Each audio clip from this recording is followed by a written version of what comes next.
Well, hello there guys, and welcome to another brand new Patreon exclusive video just for you guys, my true believers.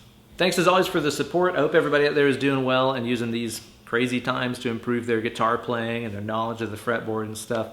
I figure the best way that I can say thanks is by getting you guys learnt and expanding your fretboard knowledge as much as possible. In Week in Workshop 271, I showed you guys how you can expand your knowledge of the A minor scale by simply taking a pattern that you know and reconfiguring it by starting off with a different finger. That opens up new pathways in other areas of the fretboard every time. And on today's video, I'm going to double your scale growth by showing you guys how to take the exact same concepts and apply it to A minor's relative major scale pattern, C major. A minor and C major are like two sides of the same coin, or like a yin and yang kind of foundation.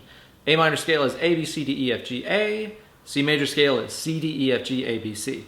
It's the exact same notes, they're just kind of in a different order. So the first place that I learned a C major scale is right here in the 7th position, starting on the 8th fret. And again, this is a standard form scale pattern that's kind of awkward to play. 2 notes on this string, 3 notes on the next, so on.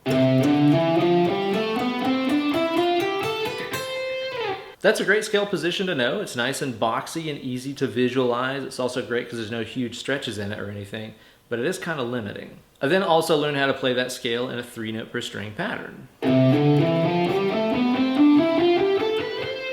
Now with the 3 note per string pattern, you get an extra couple of notes added on, because the original scale pattern ended on C, right? This pattern ends on C on the 2nd string. Then you get to extend it out a little bit more on the high E. If you can visualize those two scale patterns sort of overlapping, you can make a really huge swath of notes that covers everything from here to here. A great way to get used to getting in and out of those couple of different scale patterns is to walk up one and descend down the other. So in this example, what I'm going to do is walk up the standard form. Then once I reach the high E string here, I'm going to start visualizing that extension that we talked about that happens in 3 note per string, and then descend down the scale from there.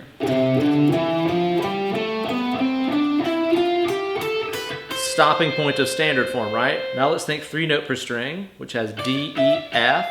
Now let's walk down.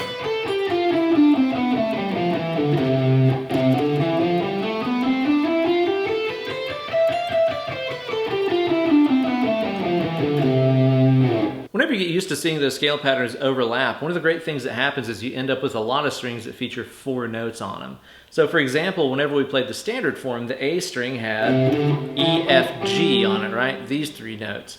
Whenever we played the 3 note per string pattern, it had F, G, A. So we can see these 3 notes from the first pattern, these 3 notes from the 3 note per string pattern, and think of that as 4 notes happening on that string. If you can visualize that, then you can play all those cool, blurry, slurry, Satriani legato lines that I love.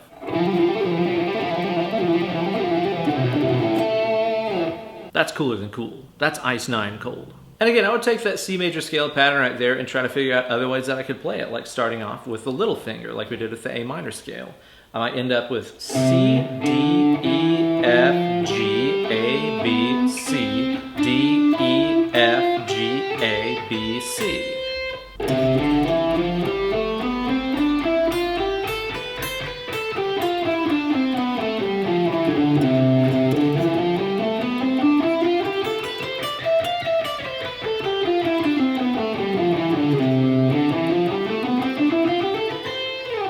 There's just so many possibilities that you run into depending on how you choose to contour that scale pattern.